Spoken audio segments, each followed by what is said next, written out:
Yo, live from Las Vegas, Allegiant Stadium. Marcel Reece, Caleb Plant, you know, my dog, my cohort, Chief, Sweet Life Podcast. Man, thank you guys for joining us today. This is special, man. Seriously, special. This is a special environment. The stadium is amazing. I've been here a couple of times to watch 2 games now. Amazing venue. I'm sure, Caleb, you probably be selling this joint out next 2 years or so. Yeah, it'd be nice to put a boxing match in here.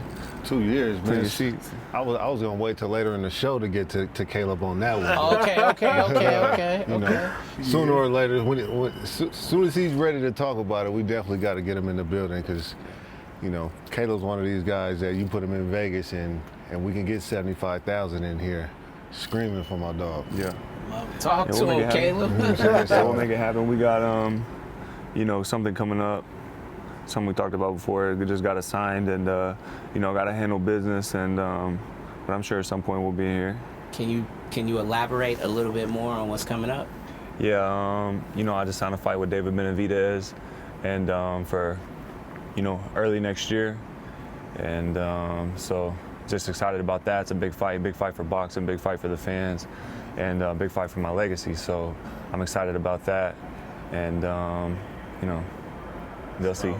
Coming off such a huge win, I mean, barely a month ago, right? Knockout fashion. Do you feel now that you're finally getting the respect that you deserve, that you warrant in the game? Yeah, I think it's starting to come around. You know, for a while, people feel like people weren't really seeing the vision. But I don't really do it so other people will see it. You know, it's something I love. It's something that I see, and as long as I can see it, as long as my team sees it, that's really all that matters. But it is nice for, you know, people starting to come around. They see the skills. They see you know, see what I'm able to do, and so it's good. You used a word that we reference here often, legacy. What do you want the legacy to be? Where, you know, I know where it is right. Well, you know where it is right now. But ultimately, what's the trajectory? Like, what's Caleb Plant trying to accomplish, not only within the squared circle, but outside of the squared circle? Well, first, just, you know, in the ring and with my boxing career, just, you know, we kind of spoke on that before the camera started rolling. Just boxing's really like all I ever wanted to do since I was 9. Like, I didn't want to be no astronaut. I didn't want to be no doctor, no school teacher. Like, all I wanted to do was fight and, you know, become legendary, put my name in the good book and make sure it's written in stone so, you know, it can never be erased. And, you know, coming from where I come from is a real small town, you know, it's way out in the country. Ashland City is like right outside of Nashville, Tennessee. And there really is no boxing culture. And, you know, for kids, I feel like, you know, it makes it more, you know, real when you can see somebody who looks like you, who's accomplishing those same things. And, you know, I haven't always had that in this generation to be able to look at, you know, people who look like me in the sport and be like, oh, if he did it, I could do it. And, but, you know, some people want something so bad they don't need to see that that has been done before, been done in this era, you know, for them to know that they can do it. And so just, like I said, put my name on those history books, and then outside of boxing, just, you know, be a good businessman, be smart with my funds, and you know, I'm a family man. I got a daughter who born, you know, just recently, and my wife, so that's about it. Oh, speaking of business, Marcel. Big business right here. Nah, man, it's really an honor, and I think it's powerful to be able to sit down with, you know, both of you and somebody like yourself who, you know, football player, came from, we're gonna talk about Inglewood, and now sitting in the position that you are now is such an impactful and powerful thing. So, you know, let's dive into a little bit about, you know, coming out of high school, recruitments, the lack of recruitments, Inglewood, and, you know, the playing career and essentially where you have landed now. I mean, really through, you know, I'm still in the midst of it, right? You know, a lot of people can kind of write the story and act like it's over, but for me, I'm still learning and still grinding. Like, you know, we're still trying to really get it. That's really why, you know, when I found out a few minutes ago that I was on with Caleb, I was like, that's dope, because the story is kind of the same, just in different respects, in different sports, right? It's not really just about reflection and about myself, but it's about the young one from Inglewood or something similar to Inglewood coming up after me, right? And a lot of times, to Kayla's point, what I call it is living proof. It's not just a legend or a poster or a story, but I want to go back to the city and to the hood and let them know, like, we can really get it. Like, we always had people that look like us that played sports and that were athletes, but for me, it was more so about the transition and the longevity, and now being still associated with the game, but just in executive form. Now they can see that someone that looks like them, that talked like them, that listened to the same music, that drove on the same streets, that still comes to those streets. Like, we can run the show too. We don't just have to be the product out there, we can also be delivering the product. Helping develop it. Yeah, helping develop it, maturing it, nurturing it, and really just calling shots. You know, it's not really a power trip, but it's really just, like I said, it's living proof. It's about motivation. Do you see yourself, Caleb, at the conclusion of boxing, possibly being a promoter or you know what I mean, developing, as Floyd's done, you know, the money team and things like that, sitting in an Al Heyman position? Most definitely. You know, right now I actually already have my own promotion company, you know, the LLC of it. Now, you know, the whole business backside of it put together. So, you know, in some of the fights, it's been in conjunction with Sweet Hands Promotions and you know, the business that I already created, and I'm looking to build that up, you know, to create multiple streams of revenue when I fight. That way I'm not just fighting for a check or a purse, but, you know, like I said, there's also multiple streams of revenue. And like I was saying before, I feel like, you know, the do's and the don'ts, a lot of those have already been laid out before us, and we just got to pick who we admire, who we like, we like how they went about things, and just study their moves, study how they did it, study how they got there. And that's something that I've done, you know, since I was a kid. I feel like I've studied all the greats, from even people like Bill Belichick to, you know, Nipsey Hussle to Floyd Mayweather to, you know, music artists to business moguls. Like, that's something that I've taken the time to study and, you know, try to, you know, put my own twist and my own flavor on it and go about it my own way. So, yeah. That's a dope name. Yeah, super dope. This is a question for both you guys. Boxing and football, very calculated, a lot of preparation, you know, so much goes into it, but also too, you have to be able to react on the fly, a lot of adversity. How did you take, you know, in your prospective sports, the adversity portion and the preparation and put that into play into your personal lives, whether that's fatherhood, whether that's business, like dealing with adversity in situations where you're like, you have to be able to react on the fly? I'm gonna take this one first, I guess. Honestly, I would actually flip it. Like, it wasn't football that helped me with adversity in my personal life. It was really my personal life that helped me with adversity in football. I'm from the streets, so we always knew we had something tough to deal with. Nothing ever came easy. So I knew that it was always about perseverance and resilience. Like, when you coming from the streets, like, you know that you gotta grind and go get it, and that there's gonna be bumps in the roads, and you just gotta keep pushing and go. I knew when I got to the NFL, by the time I was 22 years old, that there was nobody in the world of football that could do anything worse to me than what I already lived through. So that helped me operate under supreme confidence and motivation, because there was nothing that could be done to me that was worse. So I never got too high over something good or positive, and never got too low over a speed bump or adversity. Yeah, basically, you know, I'd have to agree with him, just to piggyback off that. Just, you know, I'm not sure, you know, for any of the viewers who are watching, if they know my story or know any of the, you know, things that have happened. But, you know, like he said, just the things that I've gone through in life, you know, the trials, the tribulations, stuff like that, that's really what prepared me for, you know, my boxing career. You know, I feel like I've been a fighter my whole life, in and out the ring. And, you know, the things that I went through outside the ring, you know, I've said it in basically the same words that he said before. There's nothing that can happen in the boxing ring worse than, you know, what I've already been through or what I've already conquered or overcome. And so that allows me to operate under supreme confidence, knowing that, you know, there's nothing scary that can happen in this ring that hasn't already happened to me outside. So, you know, it gives me peace of mind. It gives me, you know, like I said, it allows me to relax and be able to, you know, move how I want to move, because I know it's not going to add up to what's happened before. Share something you've alluded to some of the struggles that you've had outside of the ring. Can you share something specific that's happened that maybe even during the fight, right as you're in the ring and you might feel like you're down on the scorecards or whatever, but is there something that you like can literally almost channel and be that moment and say, nah, this ain't it, I'm gonna be able to push through this? What is that? For me, it would be my daughter, Aaliyah.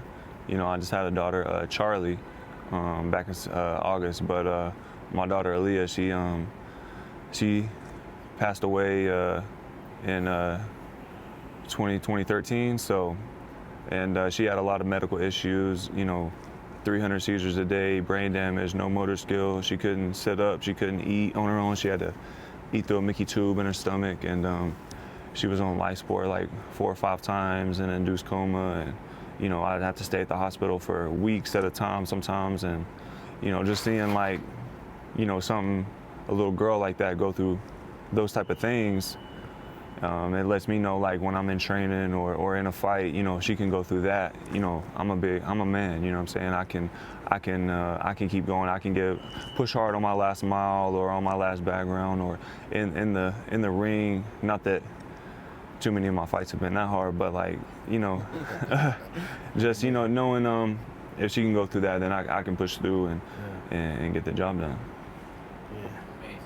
How do you both of you guys stay, you know, you talk about supreme confidence, and I think it's about being centered and balanced and focused, but also too, like, how do you deal mentally? Because I feel like these days so many kids, adults are struggling with mental health, you know, just the daily rigors of each day. What are some tools that, you know, you do, whether it's meditation or therapy, to help you keep in a balanced, centered place? I think a lot of days people lack purpose. You know, when you feel like you have purpose on this earth, when you're aligned with what you want to do and what you want to be, and you're doing what you want to do and what you want to be, or working towards that, then you're not really too concerned that if you hit a speed bump, because you're trying to get where you're going. You know what I'm saying? You want to get to the NFL. So if you get an injury, if you break your ankle, roll your ankle, the only thing you're thinking about is rehab so you can get back on the field as quick as you can. It's not like, oh man, this is the end of my life, you know. But I feel like a lot of days, you know, these days people lack purpose. They're not sure what they want to be. They're not sure what they want to do, or they know what they want to do, but they don't want to work towards it. But if you get on your grind and you figure out what you want, what you love, what gets you up in the morning, and just, you know, you can make $1 million off anything. You know, somebody built a yo-yo.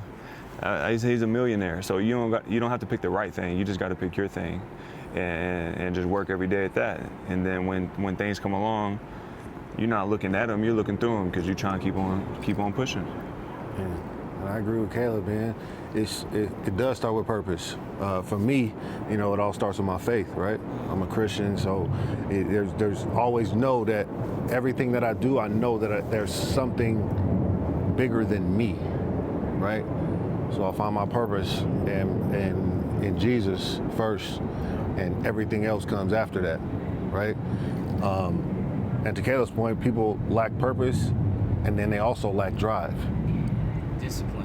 Discipline, right? So you have to understand, you know, someone looks at a Caleb Plant, if you're an aspiring boxer, you look at Caleb Plant and you be like, I'm gonna do what Caleb does. Well, no, you can't do what Caleb is doing now. You have to do what Caleb did then to get to where he is now. So they miss the grind. They see Caleb in his old school, like, oh, I'm gonna get an old school just like Caleb. Yeah, I know you. You know what I'm saying? Like I've been a fan of Caleb's for a really long time, right? And watched his story and watched him get to where he is, like, silently, right? And move the way he moves. And that's why I respect him so much, because he really got it from the mud, boxing and personally, right? But if you're an aspiring boxer, you can't just see Caleb riding down Las Vegas Boulevard and be like, oh, I want to drop like that. Like, nah, you got to see Caleb all the work. 10 years ago All the work. grinding when everybody else was sleeping, when everybody else was drinking, when everybody else was clubbing. Nah, Caleb was out there running, getting his miles in, right? Shadow boxing when he didn't have any equipment and really getting it. So you have to understand that you have to sacrifice first, and then you start to see the fruits of your labor. Yeah. And finding purpose, you know, is going to give you vision. And if you don't have the vision, you're not going to know the distance.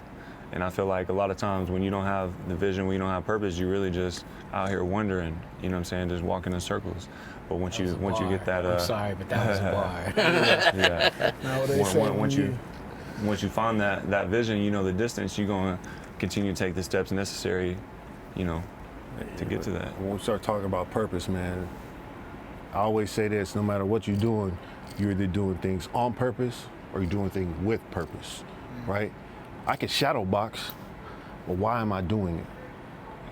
You don't just go through the motions. Anyone can do something on purpose, but you have to do it with purpose in order to be successful and to have sustainability. That's what it really comes down to.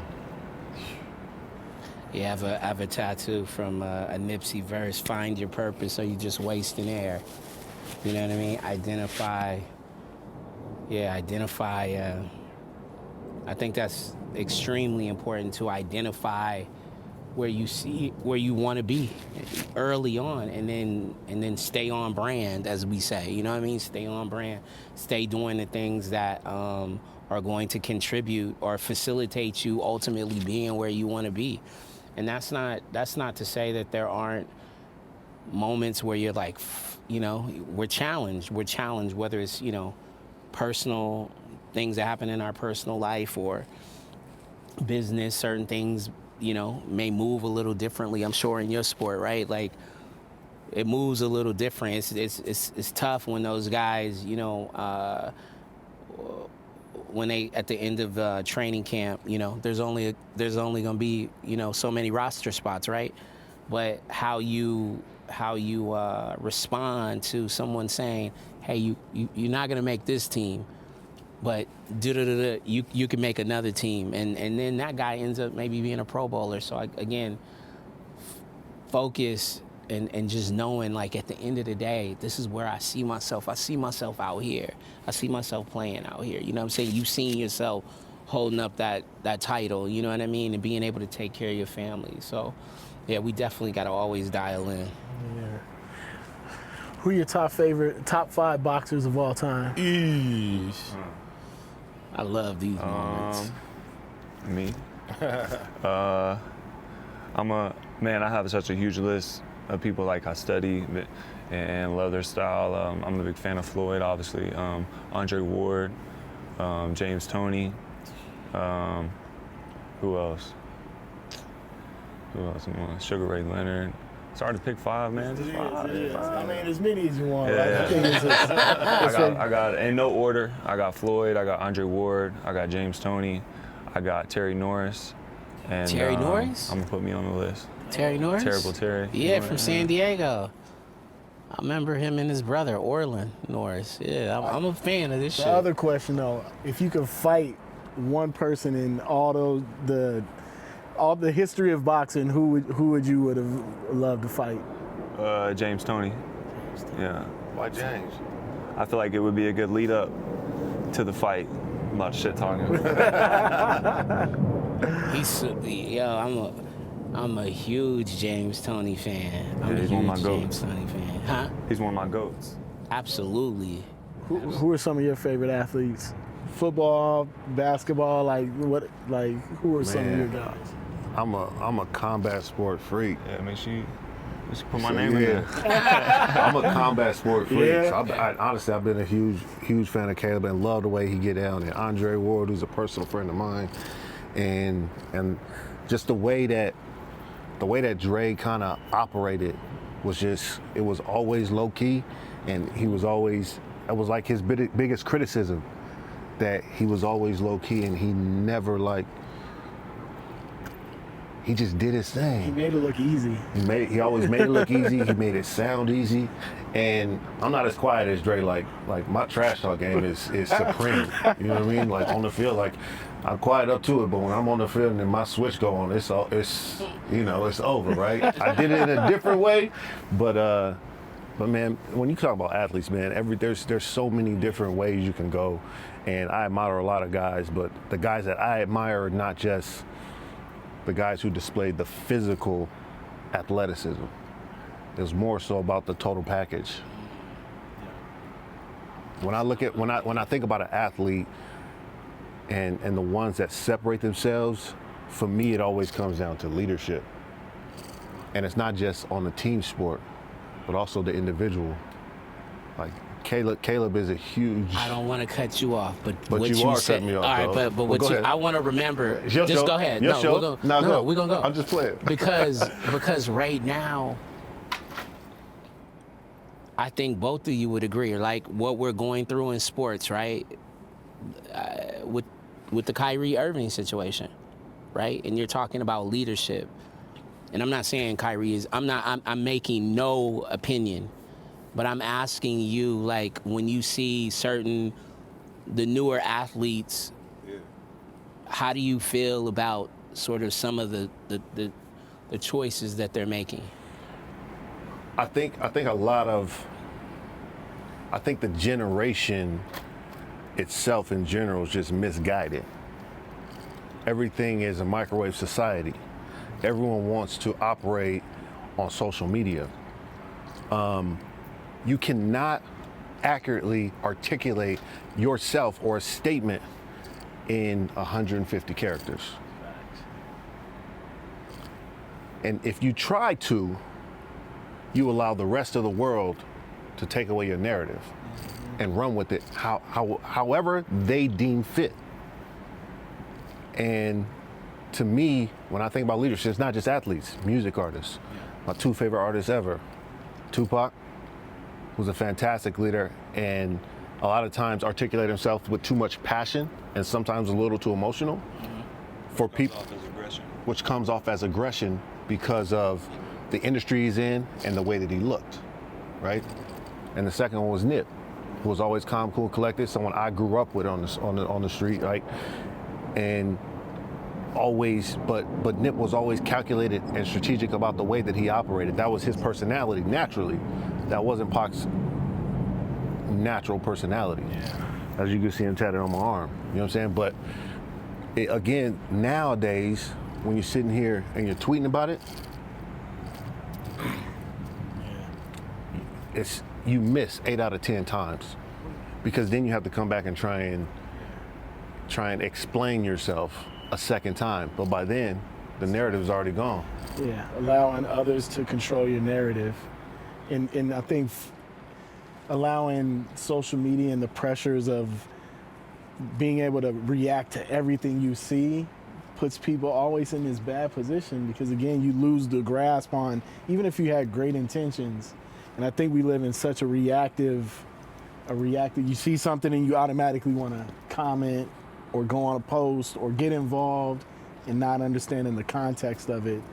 And I think, I don't know how I don't think there's a way to fix that because obviously social media is not going anywhere and people love attention and clickbait and all those moments. But, again, like we have to figure out ways to, I think these kind of dialogues help, and that's why we want to create this platform. And it's not just when we have an athlete on or artists on to talk about music and, their perspective sports or whatever, but to talk about like adversity and the pivots and the other things that, everybody goes through, but people are afraid to talk about it because they feel like, we didn't get enough sound bites. You didn't get him saying anything controversial.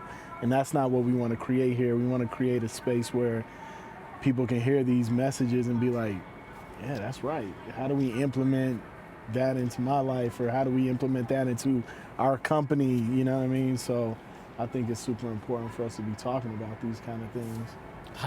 What's your take on some of your peers, not just in boxing, but across the sports media? On social media? Yeah, just social media and just overall stance. I'm not asking you to judge anybody. I'm just saying you're sitting back and you're looking at it, and are there moments where you're saying, damn, homie, I wish you could have done that differently? Yeah. Because I know what that's going to bring you. You know what I mean?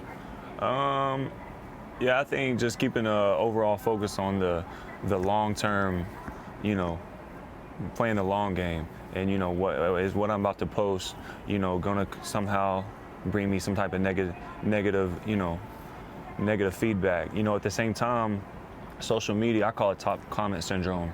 And a lot of people have that these days, where it doesn't matter what you post or how positive it is, somebody's gonna try to find a way to be funny and get the most likes on their comment. And it doesn't matter how calculated you are, smart or genuine or honest, there's always gonna be, funny dudes out there who try to take it and turn it into something else. So while I feel like you should be calculated and, smart and always keeping a focus on the overall, on the long game, as long as you're being genuine and being smart about what you're doing, I try not to be overly calculated with what I put out, because at the end of the day, no matter what I say, like you said, people are going to try to take it and run off with it. And with that being said, I still, I try to be smart and calculated about the things I post, the things I put out into the world.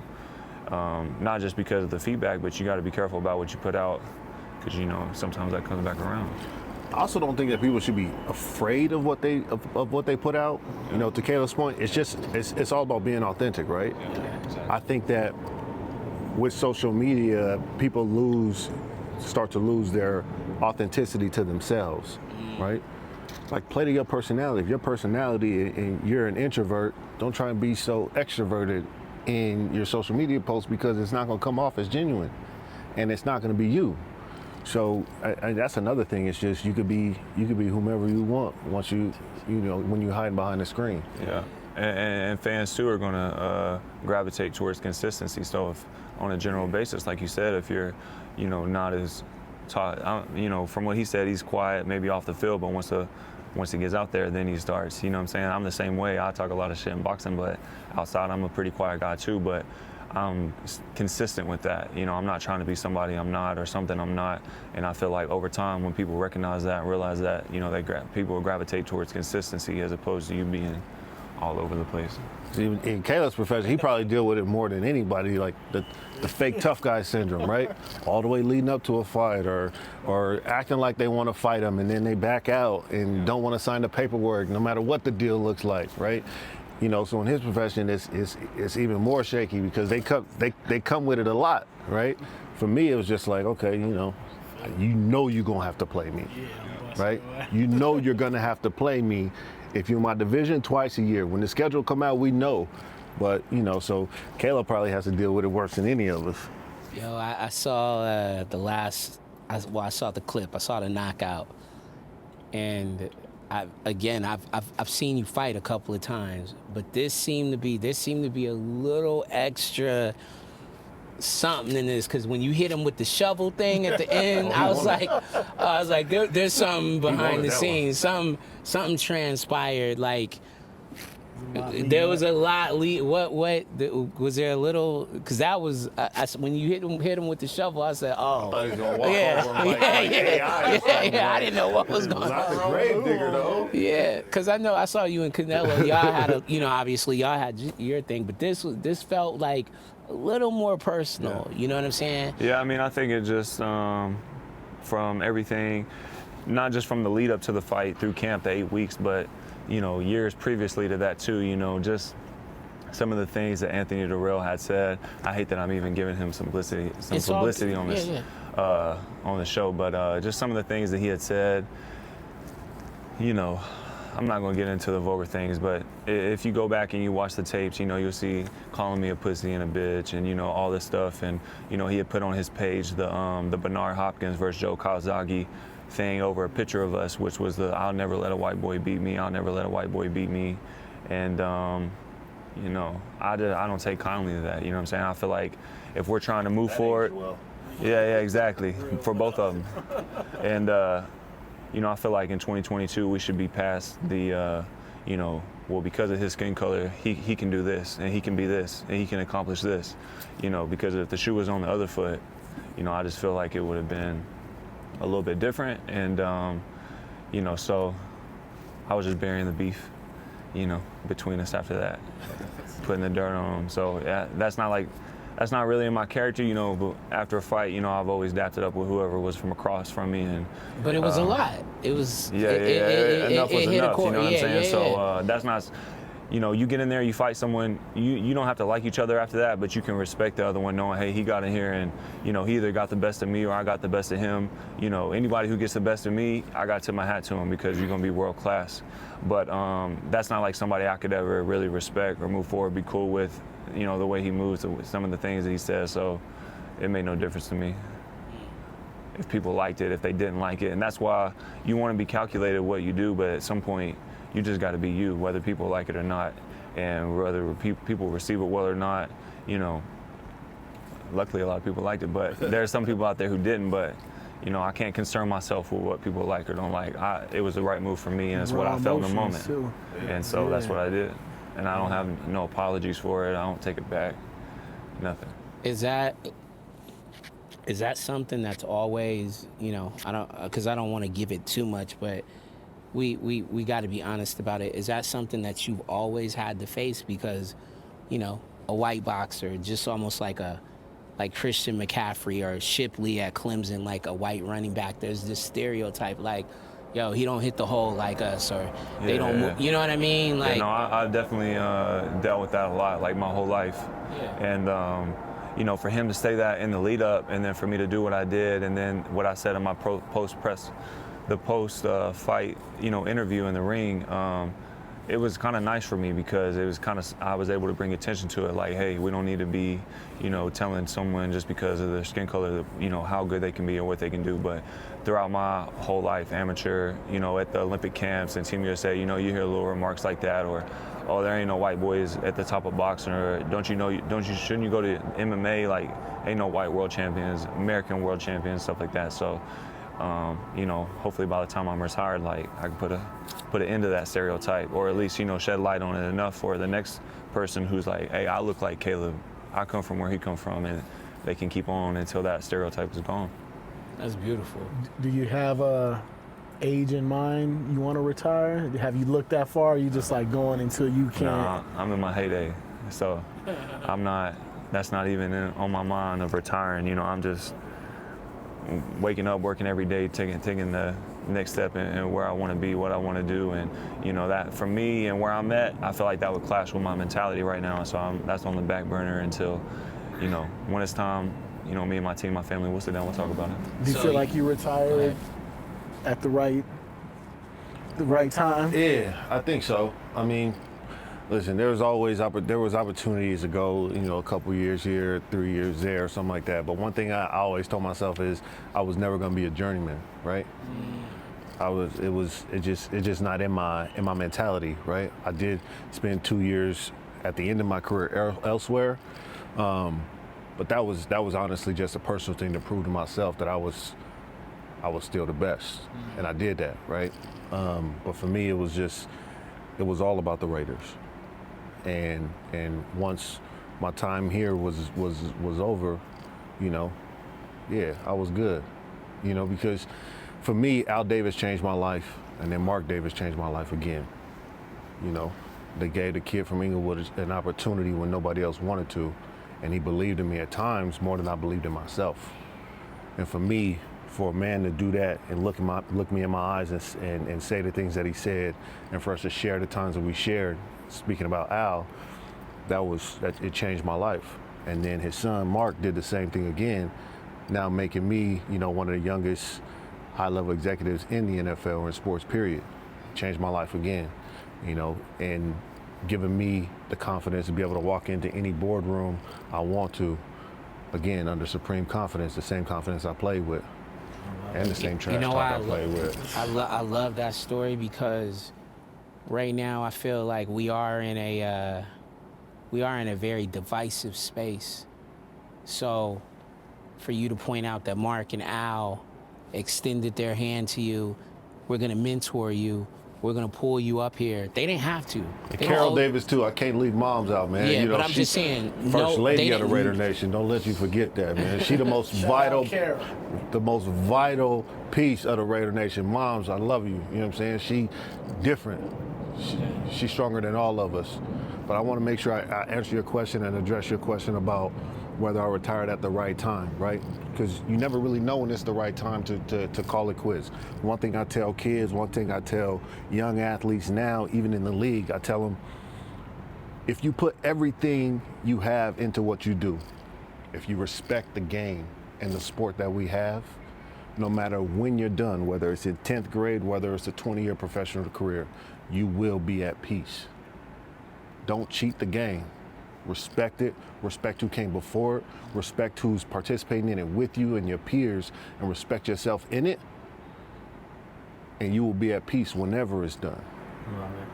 I think that's always going to be the key. And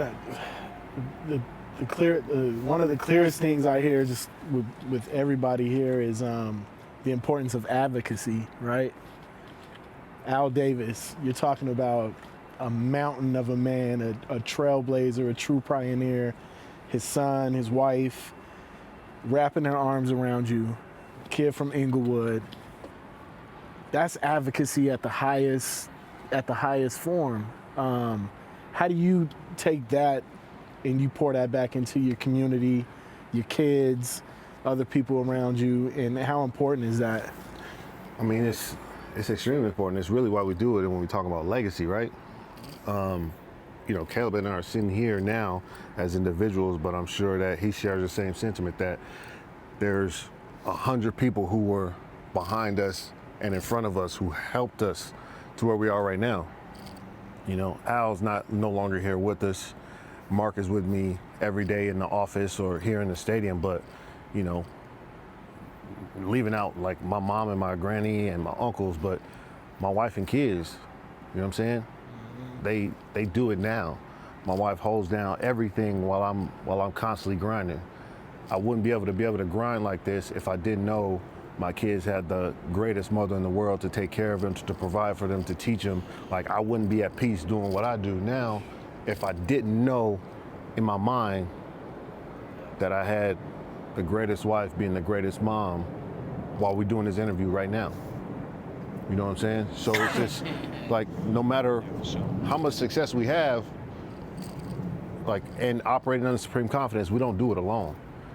Like, everyone says, oh, you're an executive, there's 300 employees at the Raiders office who do a ton of work, and they're sort of the gatekeepers of what we do. So you're never alone. So to answer your question, it's the most important thing to pour in to everyone who's around you. It's all about positivity. Your biggest advocate, probably that we know about, your father. And right? my wife, yeah. Yeah. My father and my Your wife, wife, yeah. yeah. And Al Heyman as well. When I had Aaliyah and I had a couple people looking at me and wanting to sign me, I had done well in the amateurs. I won the Golden Glove Nationals and became Olympic alternate in 2012. And I had a couple people wanting to sign me, but then once I had my daughter with all the health issues that she had, I felt like it scared off a lot of, potential people who wanted to work with me, because it's already hard enough to get to the top in any sport, much less boxing. And then to have, a disabled child on top of that, I think it scared them away. And but in that moment, Al Heyman and Luis de Cubas, those were like the only people who would get back to me and keep, still have interest in me, even after everyone else had just kind of like quit believing in me. And so for them to still believe in me in that moment, I needed to turn pro. I had this daughter. I needed to start making money and all this stuff. For them to still believe in me in that moment and sign me, and now we've been able to do everything we've done. It meant a lot for Al and Luis to keep that faith in me. And then also, speaking on my dad, coming from where I come from out in the country, and I said there's no boxing, really no boxing culture there. People saying, oh, you need a plan B, but for my father to keep that faith in me and no, he's gonna make it, that meant a lot. for him to keep, believing in me, and I'm sure I wouldn't be here without him. And my grandfather too, helping support my amateur career with my dad, help funding my way to get around. For them too to do those things, it means a lot. And then give my wife some credit as well. Obviously, she's been nothing but supportive since we first linked up. And I moved out here. I had no car. I wake up in the morning, drive her to work, take the car to the gym. She'd Uber over and train me because my coaches weren't out here in Vegas yet. She'd train me, Uber back after she would do that on her lunch break. Uber back to work, then I'd finish up my workout, go pick her up, go home. We would do that every day, picking me up on my runs, making sure I'm breakfast, lunch, dinner, fed, and, just everything with the baby now. And I mean, there's no way I could have got to this point without her doing everything she did. I mean, she's been 110% full support of everything that's ever had to get done. And so shout out to JP. Shout out to wifey, man. Shout out to wifey. Shout out to wifey. Cuz got the whips now, though. Yeah. Speaking of whips, downtime. I know you love cars and fashion. So what are some of your favorite cars you have, or some you got your eyes on? How do you spend your downtime and some of these whips? I got my own a lot of cars, but I don't have no more garage space, so. You can leave a couple at my crib. Right? Yeah. But I got a 1964 Impala Super Sport. It's like a forest green and seafoam green. It's fixed up nice. And then I got a 1972 Chevelle Super Sport, fixed up real nice.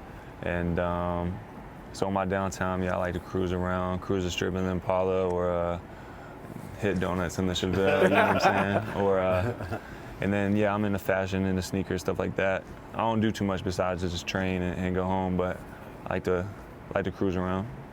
What about fashion. You? How you spending? How you spending them checks, man? Man. No, so when I was playing, me and my close friends, me and the homies, we would drive our old schools to the game every Sunday. Sunday go to meeting cars, you know what I'm saying? So for me, it's all about my 6'4" Impala, right? It's, Raider helmet silver and blacked out interior, it's silver and black, that's it.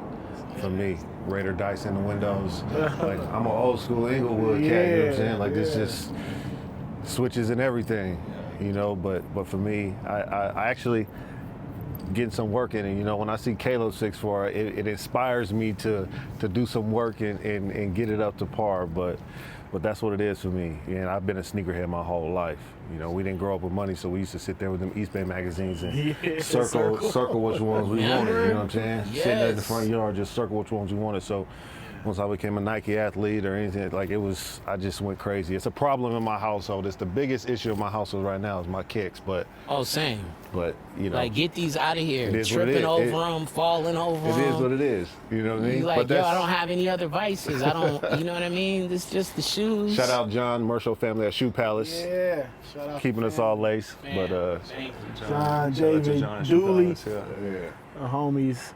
Man, again, man, just want to say we appreciate your time, your advocacy.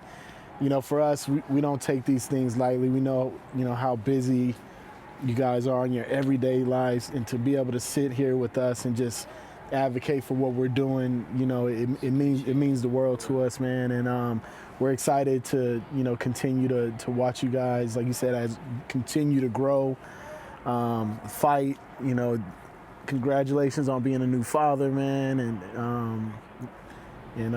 we'll do this again. Hopefully very soon. Yeah.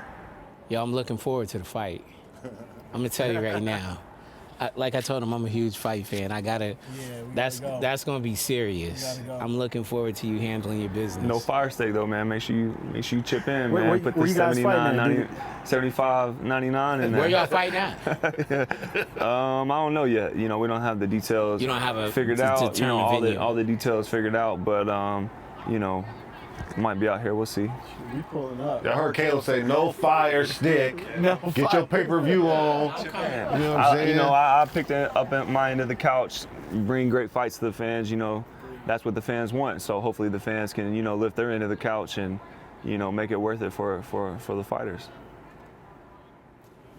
Man, we don't have a lot of executives, young executives of your caliber and still going. Please keep going. And man, I'm a fan of you. I'm a fan of what you do, because like you said, got it out the mud, like, and you just keep going. You just keep going, and you feel like you're one of us, like really one of us, especially being from the city. You know, from Long Beach, but you know what it is. Stop. Long Beach ain't real LA.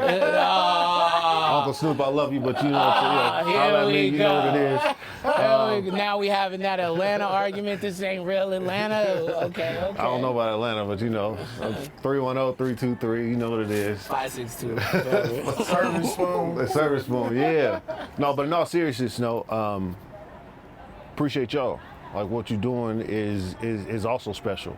Even from looking at your crew and understanding that everybody plays a part in really just tapping into the community. You know what I'm saying? And to the culture and what we're trying to do.